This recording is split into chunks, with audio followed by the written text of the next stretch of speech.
Isa sa mga pinakamagandang dahilan kung bakit po nire-recommend ko ang DJI Mini 3 sa mga gusto pong magkaroon ng drone at sa mga gusto pong mag-rent sa amin ay dahil may malaki na po siyang sensor at saka meron na rin siyang f-stop na 1.57.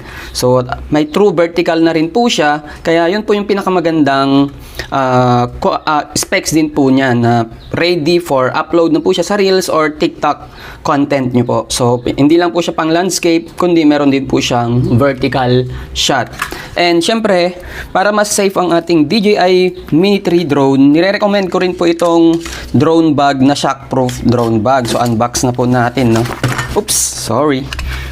Unbox natin siya para ma-check.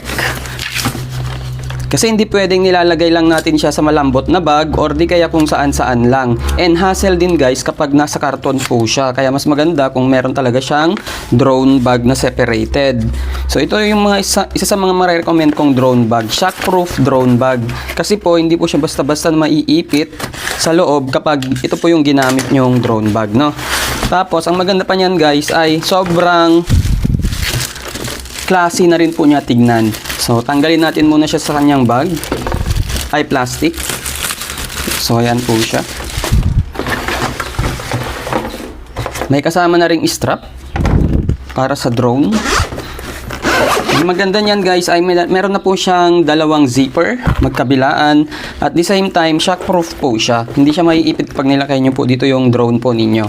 So, ganito po yung itsura niya. Pwede nyo rin pong lagyan ng iba't ibang battery.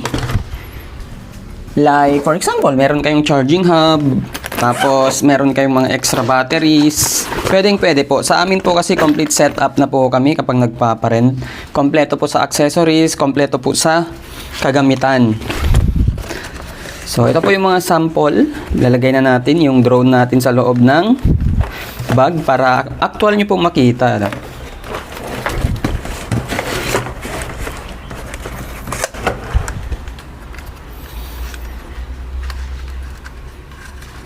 Hindi lang to pang pamilya, pang sport pa, charot.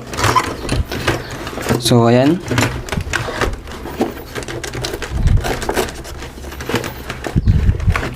Lagay nyo lamang po siya dyan.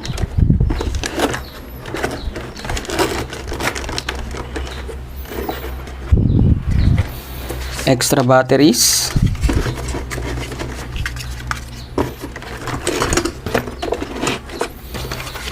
Charging hub.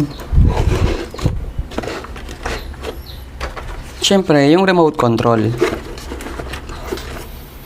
And at the same time, napansin ko, meron nakasukbit. So, meron na rin pala siyang kasamang lace or pwede nyo po siyang ipang sling bag. May kasama na rin siyang sling bag, guys. So, yun yung maganda sa kanya. At syempre, extra compartment para sa mga wires and memory card. So, ayun guys, rent na po kayo sa amin or di kaya bilhin nyo po ang ganitong drone bag para safe po ang inyong mga drones. Till next content, follow for more.